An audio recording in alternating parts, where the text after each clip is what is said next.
بسم الله الرحمن الرحيم.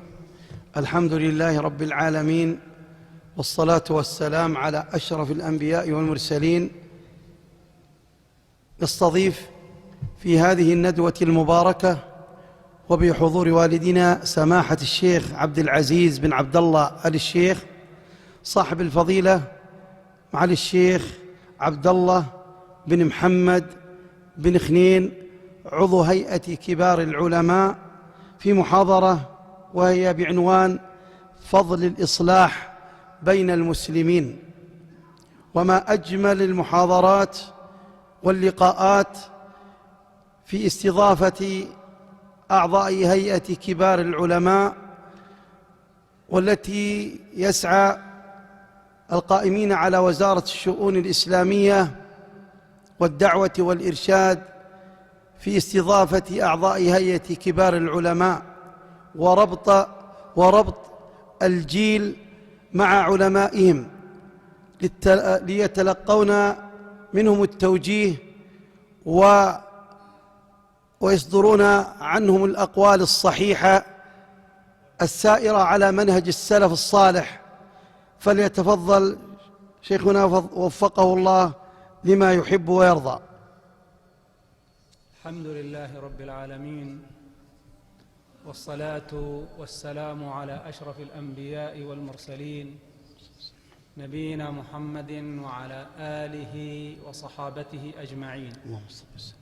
أما بعد، فإن الله عز وجل خلق الإنسان وكرمه، وجعل من خصائصه حب الاختلاط بغيره، وجعل من خصائصه حب الاختلاط بغيره والاجتماع به. إلا أن هذا الاجتماع وهذا الاختلاط يوجب على المسلم أن يوطئ نفسه على حب الخير للغير، وأن يكون الإحسان بين الناس متعافيا، وكف الأذى فاشيا، والتعاون والبعد عن المظالم جاريا، واحتمال الأذى ساريا. ولكن بعض الناس ربما تجافى وتباعد عن هذه الخصال، فيحل التقاطع والتدابر والشحناء والبغضاء محل ضدها من الأخلاق الفاضلة والصفات الجميلة الحسنة، بسبب تعارض المصالح والتزاحم عليها، أو بسبب الحسد والغيرة بين الناس، أو بغير ذلك من الأسباب التي تجلب القطيعة بينهم. ومن هنا تأتي الحاجة إلى الصلح.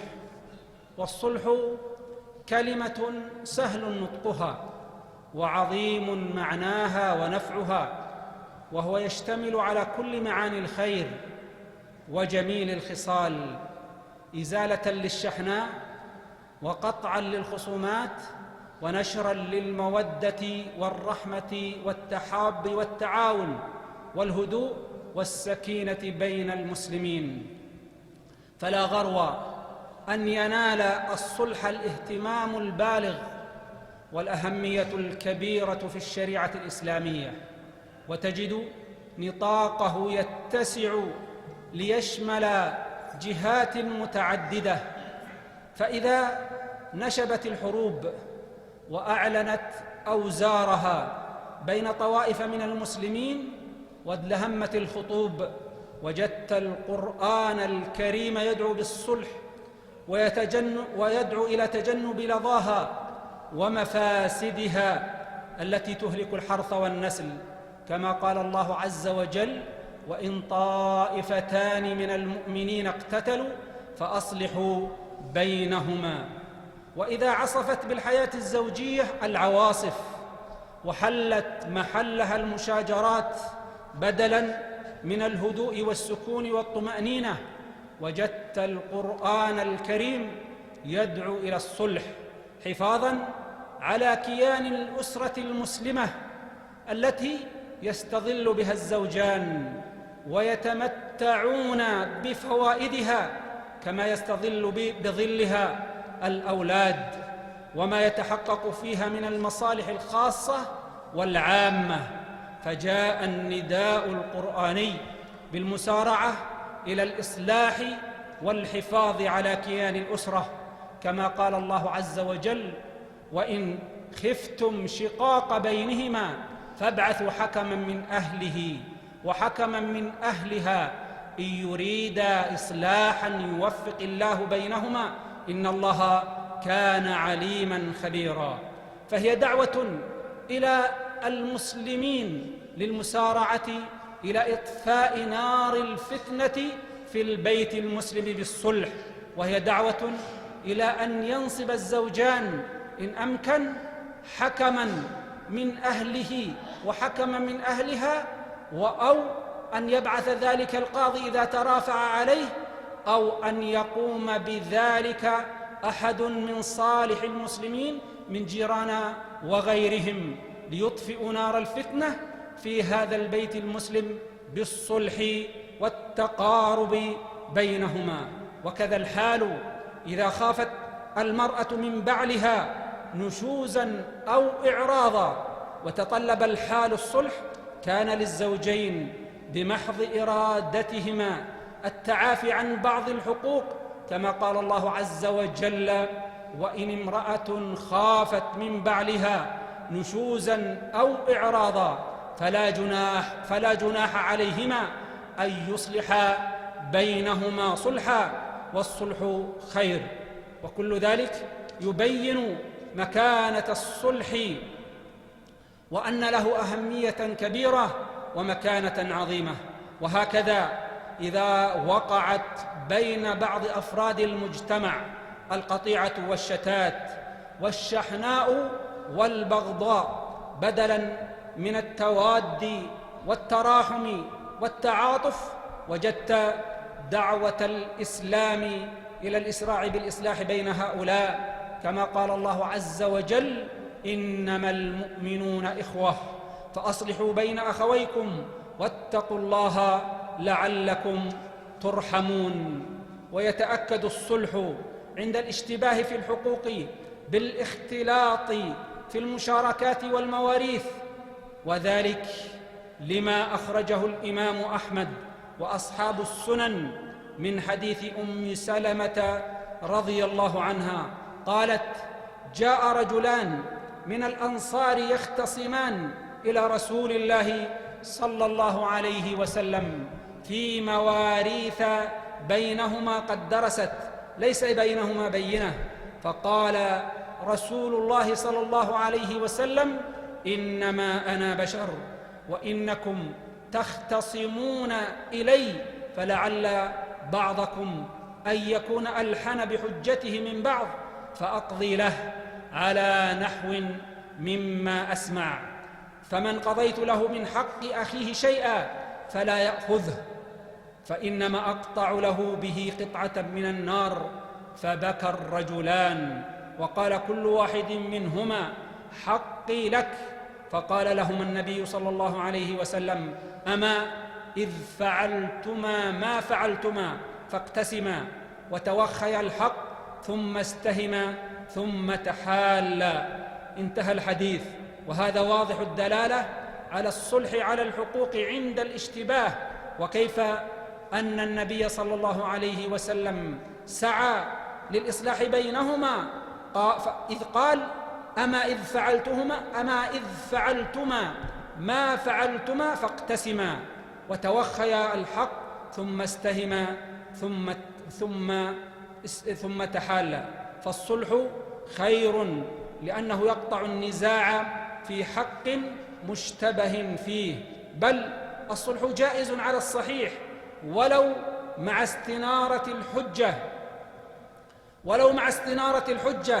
لماذا؟ لأن الصلح خير من القضاء بالحق المر الذي يحصل فيه مرارة وقوع الحكم. ولذا قال شيخ الإسلام ابن تيمية رحمه الله: أن مقاصد القضاء ثلاثة: إزالة الضغائن، وقطع الخصومات، وإيصال الحقوق إلى أصحابها، وأنه بالصلح تتحقق هذه الثلاثة. وأما بالحكم المر فإنه وإن وصل الحق إلى صاحبه وقطع النزاع لكن ذلك لا يزيل الشحناء. ومن هنا جاء التأكيد بين المسلمين على الصلح، وقد سعى رسول الله صلى الله عليه وسلم إلى الإصلاح بين المتخاصمين ولو مع استنارة الحجة، كما فعل صلى الله عليه وسلم فيما قضاه في المسألة المعروفة بشراج الحرة، حينما تخاصم إليه رجل وهو الزبير بن العوام مع أحد الأنصار، فالنبي صلى الله عليه وسلم عرض على الزبير أن يسقي ثم يسرح الماء، فلم يعجب ذلك الأنصاري، فقال للنبي صلى الله عليه وسلم: أعلى أن كان ابن عمتك؟ فتلون وجه رسول الله صلى الله عليه وسلم، ثم قال: اسق يا زبير ثم احبس الماء حتى يرجع إلى الجدر، فاستوفى له حقه بالحكم بعد أن أبى الصلح، مما يدل على أن الصلح جائز ولو مع استنارة الحجة، لعرض النبي صلى الله عليه وسلم ذلك على الخصمين قبل الحكم. والنبي صلى الله عليه وسلم لم يكن ليشكل عليه محل النزاع ولم يشكل عليه لاعتياصه، وإنما أراد الصلح لأنه خير. وقد كان من هديه صلى الله عليه وسلم أنه ما عرض عليه طلب قصاص إلا أمر فيه بالعفو، وهو نوع من الصلح. فقد أخرج أبو داود والنسائي وابن ماجة وأحمد عن أنس بن مالك رضي الله عنه قال: ما رأيت النبي صلى الله عليه وسلم رفع إليه شيء فيه قصاص إلا أمر فيه بالعفو، ولا غرو في ذلك، فالصلح لا شك أفضل الطرق لفض المنازعات ولو من الحكم على نحو ما أسلفنا، على أن الصلح في الخصومات بين الخصوم يشترط فيه العلماء شروطا، منها ألا يحل حراما ولا يحرم حلالا، كما في الحديث الذي أخرجه الترمذي وصححه عن أن النبي صلى الله عليه وسلم قال: الصلح جائز بين المسلمين إلا صلحا حرم حلالا أو أحل حراما. ومن هذه الشروط بالصلح في الخصومات العدل، ويكون ذلك أن يكون الصلح عادلا يحصل فيه الموازنة بين الدعاوى والبينات، ولا يجوز عرض صلح على حق يتجه ثبوته بالشيء اليسير منه. والنبي صلى الله عليه وسلم صالح بين كعب وغريمه وصالح أعدل الصلح، فأمره أن يأخذ الشطر وأن يدع الشطر، كما أخرج ذلك البخاري ومسلم في صحيحيهما عن كعب بن مالك أنه كان له دين على عبد الله ابن أبي حدرد الأسلمي، قال فلقيه فلزمه حتى ارتفعت أصواتهما، فمر بهما النبي صلى الله عليه وسلم قال: يا كعب، فأشار بيده كأن يقول النصف، فأخذ نصف ما عليه وترك نصفا.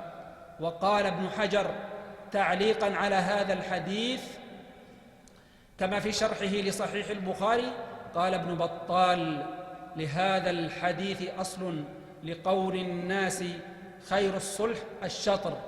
وقال ابن القيم في إعلام الموقعين: وكثير من الظلمة يصلح بين القادر والخصم الضعيف المظلوم بما يرضى به القادر صاحب الجاه، ويكون له فيه الحظ، ويكون الإغماض والحيف فيه على الضعيف، ويظن أنه قد أصلح، ولا يمكن المظلوم من أخذ حقه، وهذا ظلم، بل يمكن المظلوم من استيفاء حقه، ثم يطلب إليه برضاه أن يترك بعض حقه بغير محاباة لصاحب الجاه.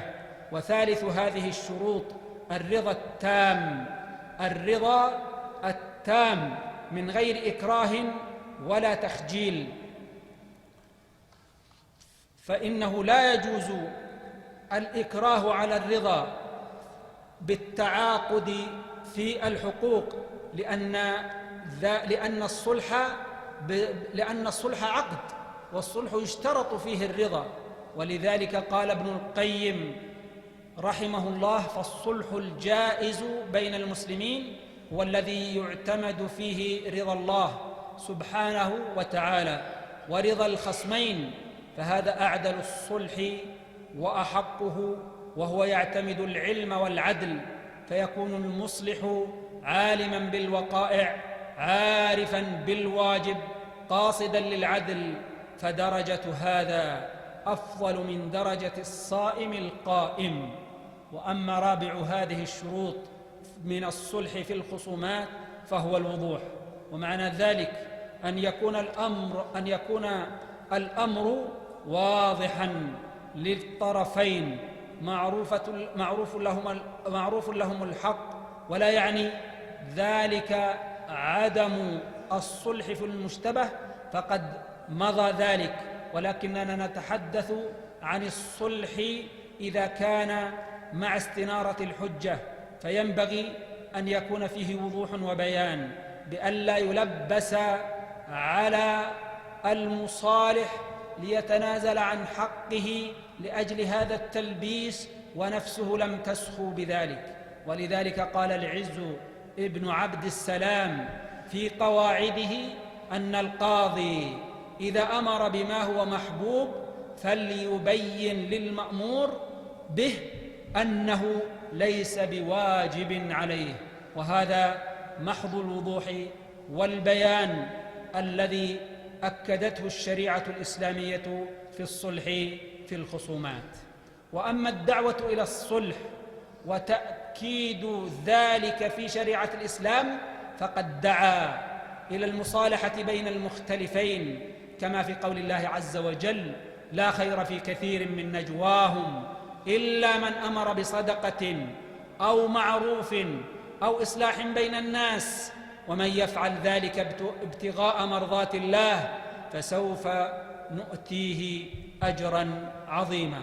ومارسه النبي صلى الله عليه وسلم بنفسه مع أصحابه، فقد حصل شيء من الخلاف مع بني عمرو بن عوف، فخرج صلى الله عليه وسلم ليصلحهم، كما أخرج ذلك البخاري في صحيحه. وكما سبق من قصة الزبير بن العوام وجاره، وكما سبق أيضا من قصة كعب بن مالك وعبد الله بن أبي حدرد الأسلمي، فكل ذلك صلح كان النبي صلى الله عليه وسلم يمارسه بنفسه ويدعو إليه. والتوسط في الصلح لا شك أنه فضيلة من أعظم الفضائل، وفعله وكما فعله النبي صلى الله عليه وسلم فعلى المسلمين جميعا أن يجعلوه بين نصب أعينهم، فيهبوا إلى الصلح إذا حصل بين إخوانهم المسلمين أو بين جيرانهم أو بين الأقارب أو بين أي مسلم قطيعة، فليبادر إلى محاولة الإصلاح بينهم، فالصلح فيه فضل كبير وأجر عظيم عند الله عز وجل لمن سعى فيه. وكان صلى الله عليه وسلم يرغب في إصلاح ذات البين ويحث عليه. من ذلك قوله صلى الله عليه وسلم: كل سلام من الناس عليه صدقة، كل يوم تطلع فيه الشمس يعدل بين الاثنين صدقة. والعدل بين الاثنين هو الصلح بينهما، فمن سعى للعدل بين متخاصمين فقد سعى إلى الإصلاح بينهما. والإصلاح أيها المسلمون يشمل الصلح بين القبائل وبين الأقارب وبين الإخوة وبين الأرحام والجيران والأزواج وبين سائر أي فرد من المسلمين، وسواء كان ذلك في الأموال أو الدماء أو الأقوال أو الأفعال أو غير ذلك. فيجب أن يسعى المسلم للإصلاح بين الناس إذا وقع ذلك، فإن ذلك من أفضل الصدقات كما بينه النبي صلى الله عليه وسلم. فعن أبي الدرداء رضي الله عنه قال: قال رسول الله صلى الله عليه وسلم: ألا أخبركم بأفضل من درجة الصيام والصلاة والصدقة؟ قالوا: بلى يا رسول الله. قال: إصلاح ذات البين، فإن فساد ذات البين هي الحالقة. وفي رواية: لا أقول تحلق الشعر ولكن تحلق الدين، وتلك والله هي الخسارة الكبرى، أن يذهب على المرء دينه بسبب هذه القطيعة. فليتفطن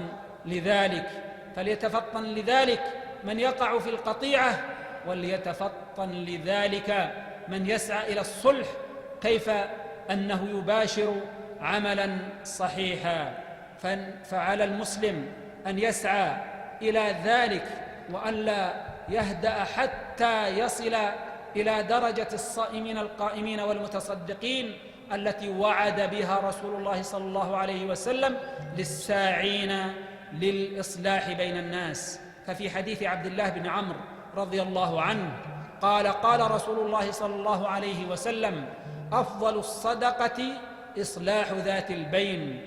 وعن أنس رضي الله عنه أن النبي صلى الله عليه وسلم قال لأبي أيوب: ألا أدلك على تجارة؟ قال: بلى.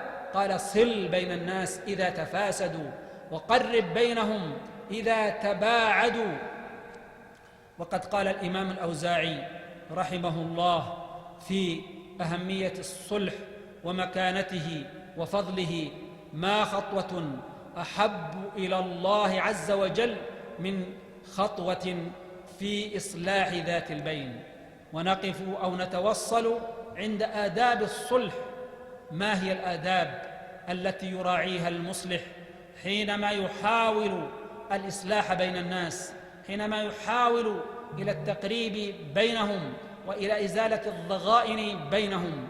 وأول ما يبدر من ذلك إحسان النية وطلب مرضاة الله عز وجل، فإن المصلح يقدم على عمل جليل يتطلب منه أن يجعل نصب عينيه الإصلاح، أن يجعل بين عينيه صلاح النية واحتساب الأجر عند الله عز وجل.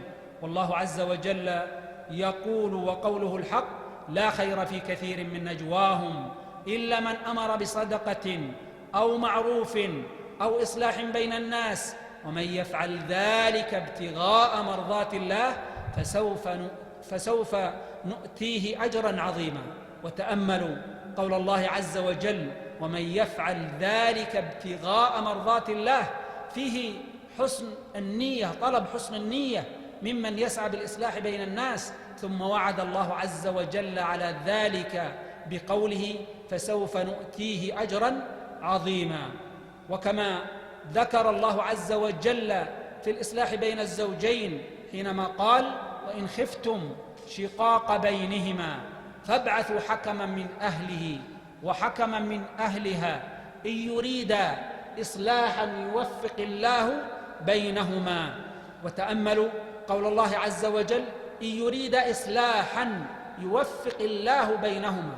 فإرادة الإصلاح وإحسان النية بها وتطلب ذلك له أثره وانعكاسه على نجاح مساعي المصلح بأن يوفق الله عز وجل مساعيه، وأن يحقق ما سعى إليه من الإصلاح بين المتنافرين. وعلى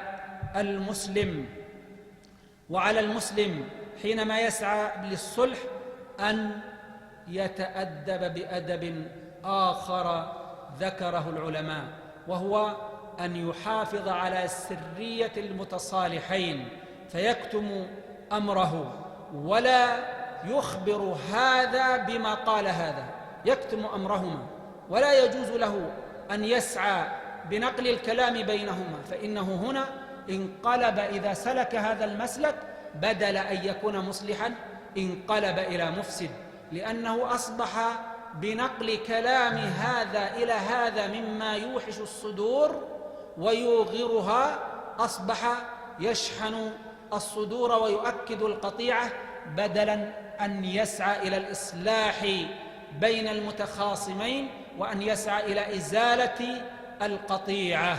فعلى المصلح أن يتفطن لذلك، وأن يسعى إلى نقل الكلام الطيب الذي يرغب بينهما الصلح، ويسعى إلى رفع الضغينة من النفوس، وليحذر كل الحذر من نقل كلام بضد ذلك، فإن ذلك مما يأثم به ويفسد مسعاه.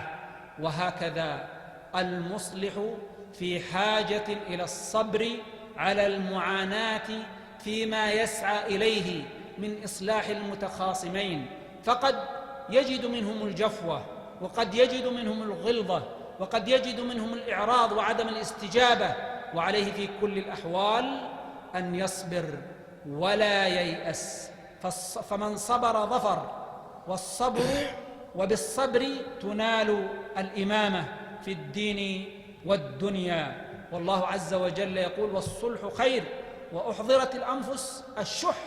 قد يحصل بين المتخاصمين شيء من الشح، سواء كان ذلك بالمعنى أو بالمال، فيتدخل المصلح ويلين القلوب ويقارب بينها ويصبر على ذلك، وربما بذل مالا رغبة في إطفاء الفتنة أو التزم به في ذمته حتى تزول الفتنة بين الناس، وهو بذلك أعني إذا سعى إلى الإصلاح بين طائفتين متباغضتين متناحرتين والتزم بمال في ذمته، كان ممن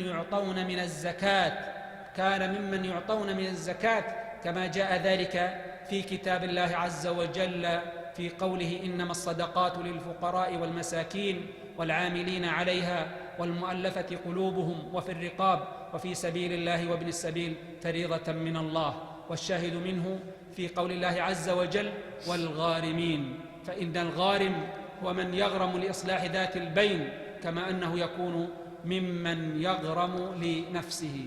وفي قصة قبيصة بن مخارق الهلالي ما يؤكد هذا المعنى ويؤيده، فقد جاء إلى النبي صلى الله عليه وسلم يسأله إعانة على حمالة تحملها، فقال له النبي صلى الله عليه وسلم: يا قبيصة، اعلم أن المسألة لا تحل إلا لأحد ثلاثة، وعد منهم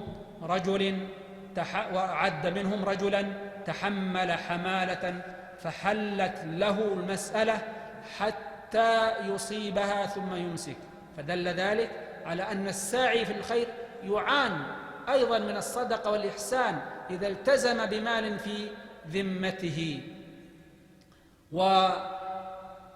والمسلم أيضا يسعى إلى فعل الخير مع جميع المسلمين،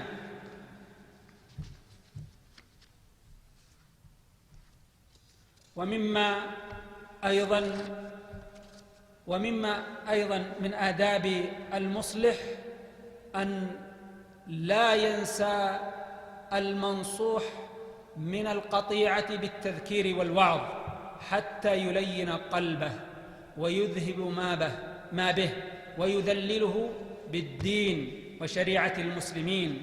وذلك بمثل ما قال النبي صلى الله عليه وسلم: لا يحل لمسلم أن يهجر أخاه فوق 3 فيعرض هذا ويعرض هذا، وخيرهما الذي يبدأ بالسلام.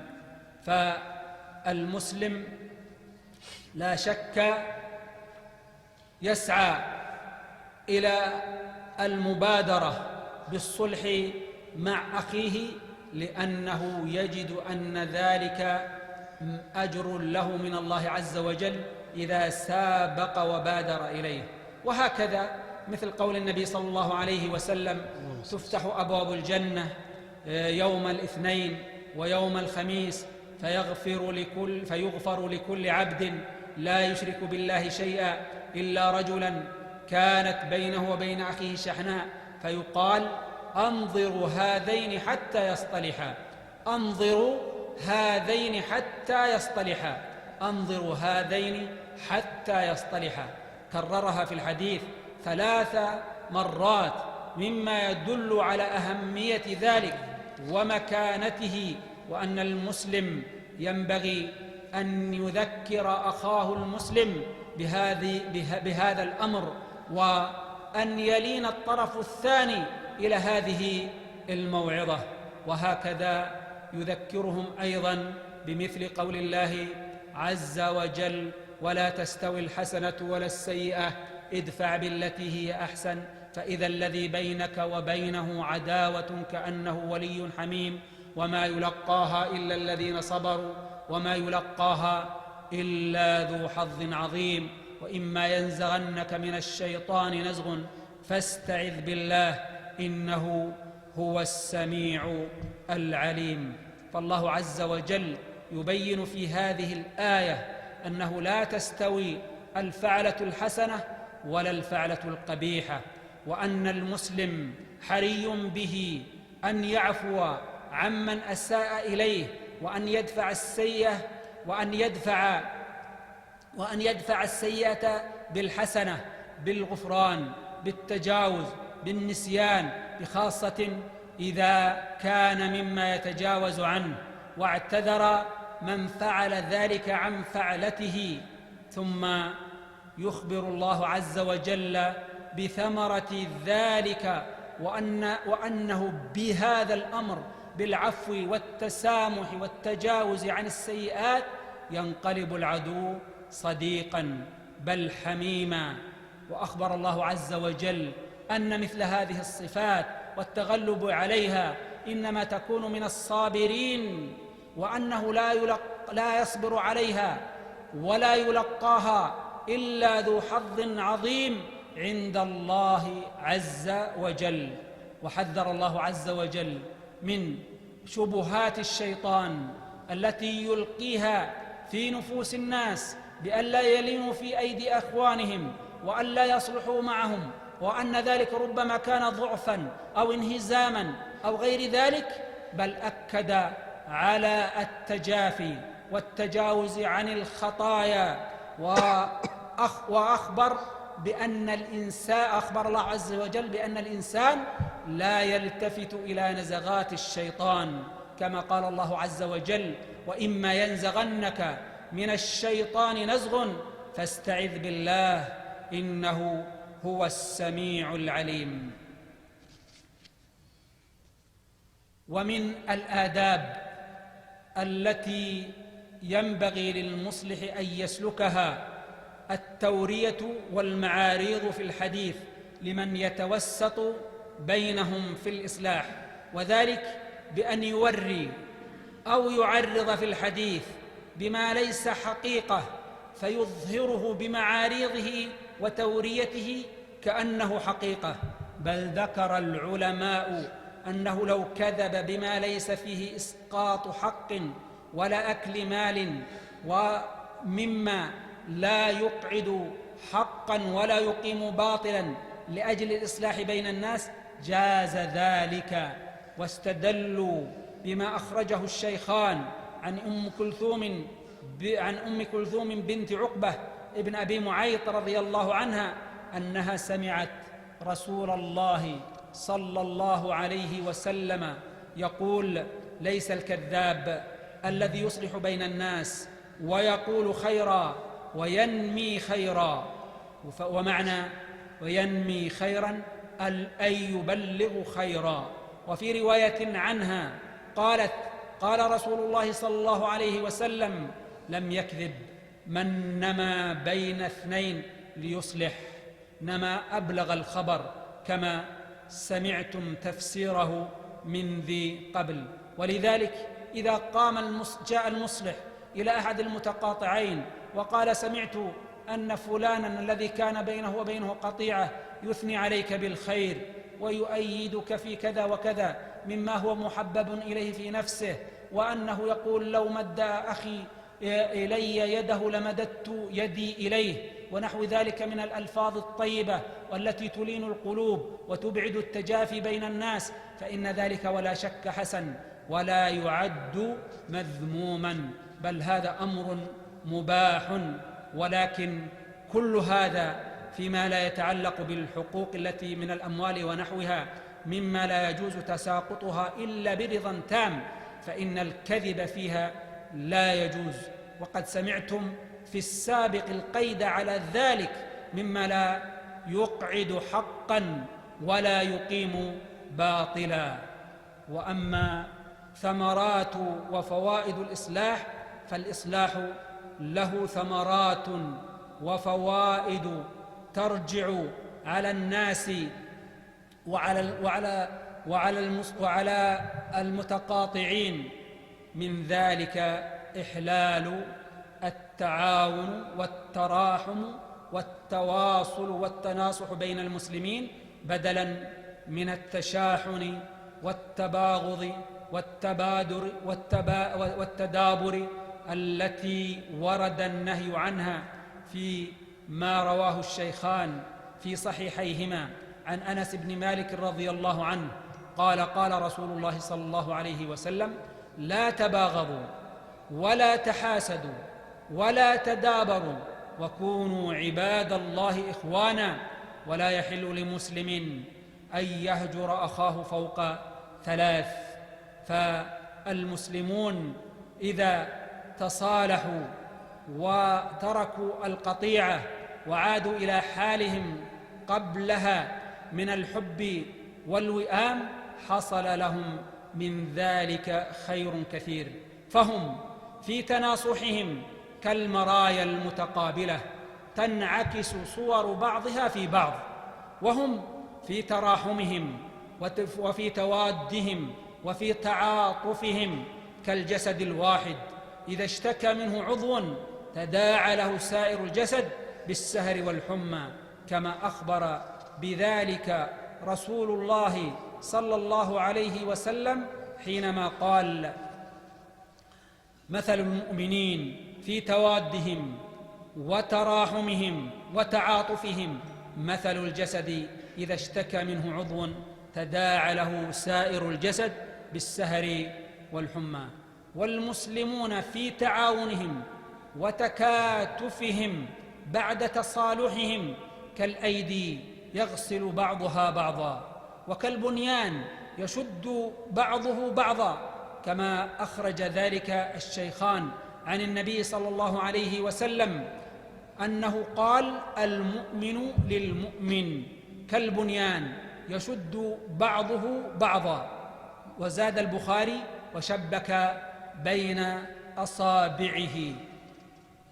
فالمسلمون عليهم أن يسعوا إلى تحصيل هذه المصالح التي تتحقق بالصلح وترك الضغائن. ومن ذلك أيضا أن العبد المسلم خلق ليكون عبدا لله عز وجل، كما أخبر الله عز وجل في كتابه الكريم: وما خلقت الجن والإنس إلا ليعبدون. والعبد يسعى إلى تحصيل الأجر والثواب من الله عز وجل وإلى قبوله عند الله عز وجل، ولكن القطيعة تقف حائلاً ضد قبول العمل. والصلح وتناسي القطيعة هي مما يسر المؤمن ويجري له العمل ويزيل عنه ذلك. وقد ثبت أن رسول الله صلى الله عليه وسلم قال كما في صحيح مسلم: تفتح أبواب الجنة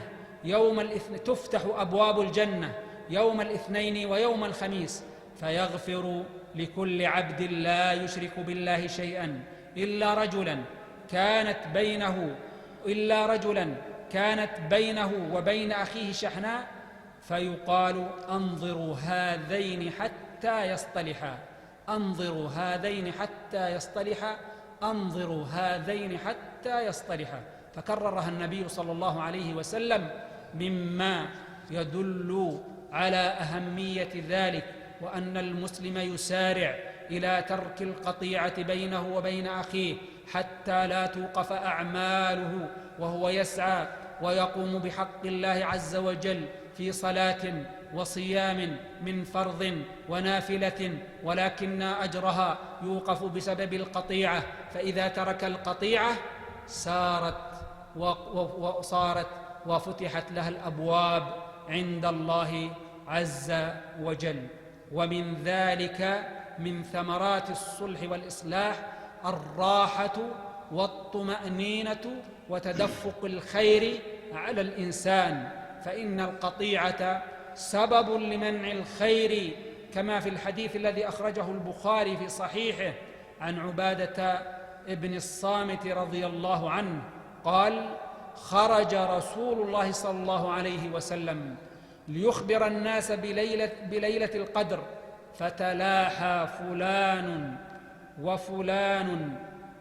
فتلاحى رجلان من المسلمين، فقال النبي صلى الله عليه وسلم: خرجت لأخبركم فتلاحى فلان وفلان وإنها رفعت.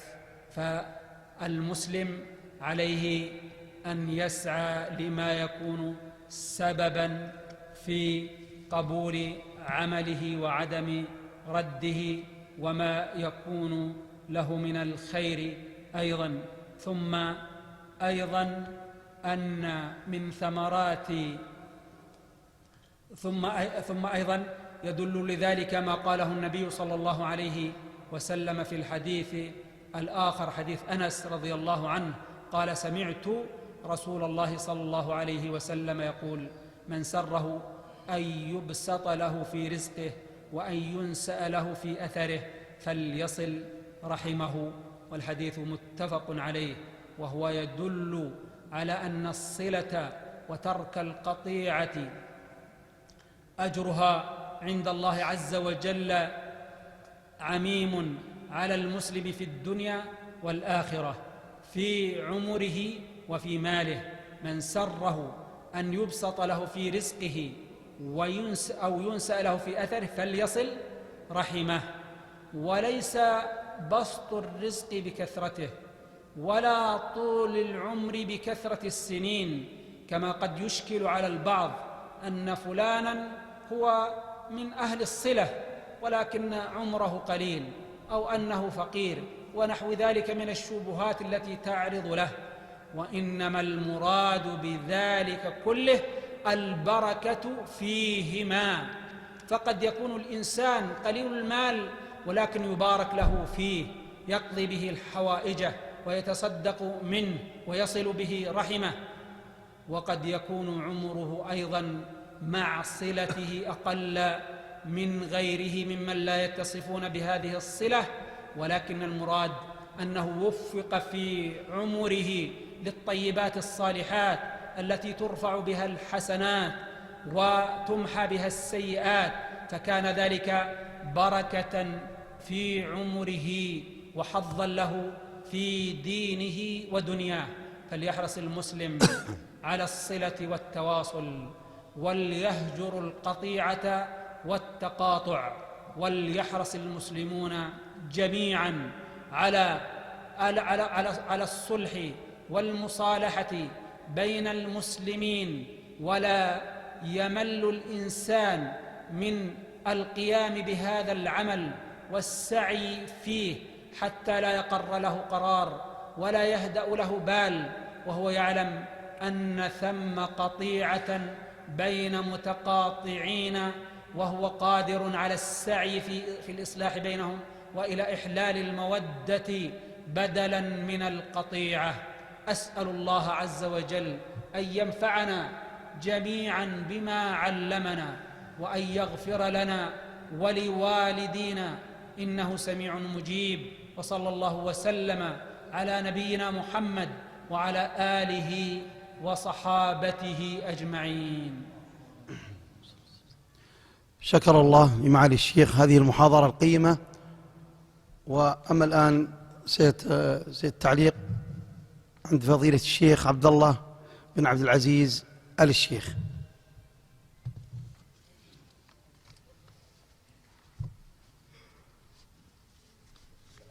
السلام.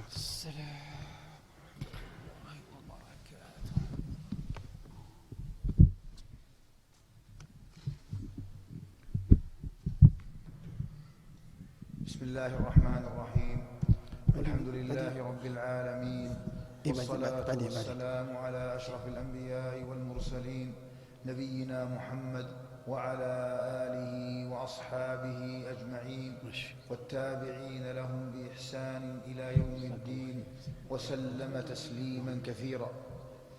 أيها الإخوة، لقد استمعنا في هذه الليلة المباركة إلى هذه المحاضرة التي ألقاها معالي الشيخ عبد الله محمد بن حنين، وعنوان عضو هيئة كبار العلماء، وعنوانها الإصلاح بين الناس.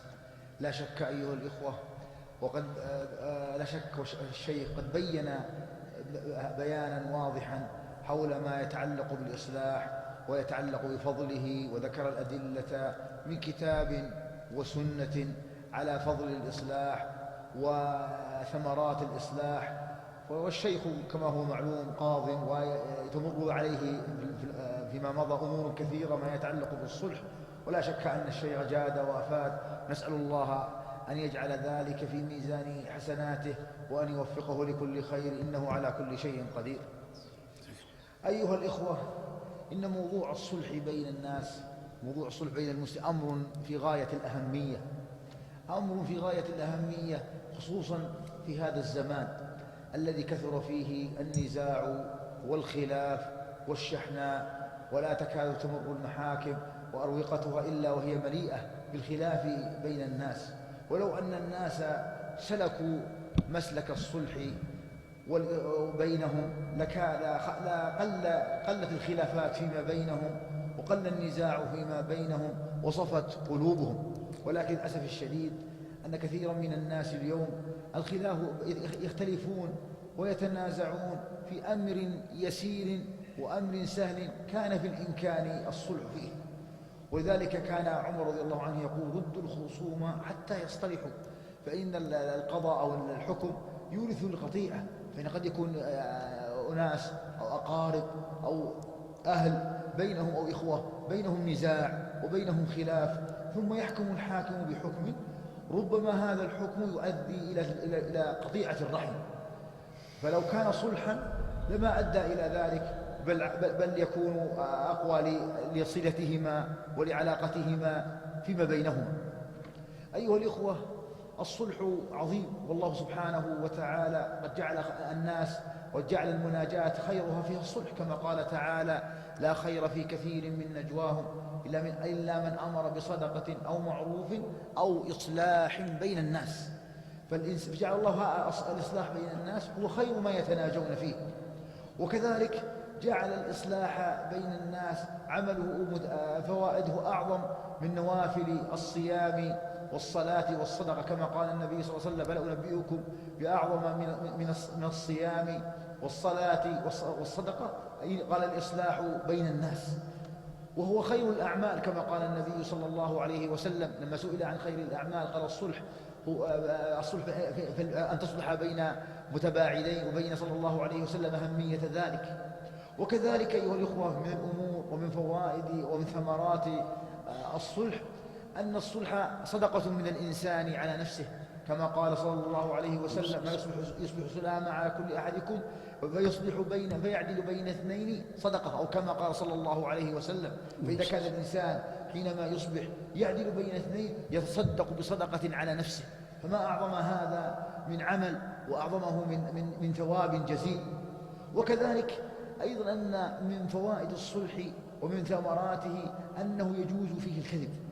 ومعلوم أيها الإخوة أن الكذب حرام، وقد جاءت الأدلة من الكتاب والسنة ناهية ومحذرة من الكذب. إن الكذب يدعو إلى الفجور، والفجور يهدي إلى النار، وما يزال يكذب ويتحرى الكذب حتى يكتب عند الله كذابا. ومع ذلك فإن الصلح بين الناس يجوز فيه الكذب، لقول النبي صلى الله عليه وسلم: ليس الكذاب الذي يصلح بين الناس. فإذا كان الإنسان يكذب ويأتي عند أخيه ويقول إن أخيك يعني يثني عليك خيرا، ويقول فيك أنك فيك خير وأنك على خير وأن عملك كله صالح، من أجل أن يصلح بينهم ومن أجل أن يقرب وجهات النظر، فإن ذلك فيه الخير الكثير. ففي الحقيقة إني أنصح إخواني المسلمين والحث على الصلح والترغيب فيه، إن كانوا خطباء وإن كانوا أئمة مساجد ووعاظ ومحاضرين، أن يرغبوا الناس في هذه الخصلة العظيمة وأن يحثوهم عليها وأن يسعوا بالصلح بينهم. فإن في السعي في الصلح بين الإخوان بين الأخ وأخيه من أعظم القربات. فإن الإنسان إذا احتسب الأجر فإن الله سبحانه وتعالى سوف يثيبه على ذلك، لأنه تولى أمرا عظيما. وبعضهم قد يغرم غراما من أجل أن يصلح بين الناس، ولذلك قد يكون فيه يعطى من الزكاة من أجل عمله هذا العمل الجليل. نسأل الله سبحانه وتعالى أن يوفق المسلمين ما يحب ويرضى، وأن يرفع عنا الحقد والحسد والبغضاء، وأن يجعلنا من المتصالحين، وأن يصفي وأن ينقي قلوبنا من الحقد والحسد والنفاق، إنه على كل شيء قدير. وصلى الله على نبينا محمد. اللهم صل وسلم على نبينا محمد. شكر الله لفضيلة الشيخ. والسائل يسأل يقول: هل يجوز إخراج زكاة المال لأخي المريض وغير قادر على الكسب؟ والله إذا كان هذا أخيك مريض وغير قادر على الكسب وهو ليس عنده مال مطلقا، فإن كان فقيرا مستحقا فإنك تعطيه من الزكاة. يقول: الوالد مدفون في قبر، فود نقله إلى قبر آخر أخذناه جديد، فهل هذا جائز؟ والله إذا كان قبر قد دفن فيه قبر يعني ليس فيه محذور، كان يكون في قبلة مسجد، أو ليس فيه وقبر على طريقة على قبور المسلمين، فلماذا ينقل من مكان إلى مكان؟ إذا كان له مبرر أو له يعني أمر يراه العلماء في ذلك. لكن إذا كان القبر ليس هناك مبرر من نقله، ما الفائدة من نقله؟ نعم. يقول سائل يقول: أردت الإصلاح فسرت مع جماعة لا يهتمون بالعلم ولا السير على منهج السلف الصالح، ما العمل؟ سر على الإصلاح يا أخي، وتتمسك بكتاب الله وسنة رسوله صلى الله عليه وسلم وعلى هدي سلف الأمة. وهؤلاء الذين يصلحون الناس لكن يتمسكون ربما يخطئون وربما، فأنصحهم وبين لهم الصواب في ذلك وبين لهم مخالفاتهم الشرعية. كن معهم ولكن ناصحا وموجها ومرشدا، لكن إنهم أصروا على أخطائهم فلا تصاحبهم على مخالفاتهم الشرعية. يقول السائل: فلا يخفى على فضيلتكم افتراق الأمة، فما المنهج الصحيح الذي يجب الالتزام به والتمسك به؟ لا شك أن النبي صلى الله عليه وسلم نبه وبين أن تفترق الأمة 72 فرقة كلها في النار إلا واحدة. والفرقة التي تعيشها الأمة حقيقة أمر يحزن وأمر حقيقة يدمي القلب، ما يحصل من فرقة وما يحصل من خلاف وما يحصل من نزاع. المنهج والصح والأمر الحق هو الرجوع إلى كتاب الله والرجوع إلى سنة نبيه صلى الله عليه وسلم. تركت فيكم ما أن تمسكتم فيه أن تضلوا بعدي أبدا، كتاب الله وسنتي. والنبي صلى الله عليه وسلم في الحديث: قد اتقوا الله وبين عليكم بالسمع والطاعة، وإن تأمر عليكم عبد حبشية وإنه من يعش منكم فسيرى اختلافا كثيرا. كذلك السمع والطاعة لولاة الأمر والتمسك بالكتاب والسنة ومحافظة على فرائض الإسلام من أداء الصلاة، من التمسك بالعقيدة وأداء الصلاة في وقتها وأداء الزكاة وصوم رمضان وأداء كافة شرائع الإسلام، فإن ذلك سبب إن شاء الله لعودة الأمة إلى سابق عهدها. يقول: ما الموقف الصحيح من جماعة الإخوان المسلمين؟ لا بد الحقيقة جماعة الإخوان لديهم مخالفات ولديهم يعني الحقيقة بعد وعدم اهتمام بالعقيدة، فلا أولى من المسلم أن يبتعد عن هؤلاء ولا يصاحبهم، يبتعد عنهم ويناصح من سلك هذا المنهج ويبين له المنهج الحق، وأن المنهج هو الحق واتباع الكتاب والسنة والبعد عن هذه المخالفات. وإن الفرق عموما ما حصلت في زمان إلا أفسدتها، وما في بلاد إلا فرقتها. الجماعات هي تفرق ولا تجمع. يقول: هل تهنئة الكفار في أعيادهم من موالاتهم؟ يعني المسلم لا يهنئ المسلمين ويبتعد عن هذا، لا يهنئهم. شكر الله لمعالي الشيخ عبد الله هذه المحاضرة القيمة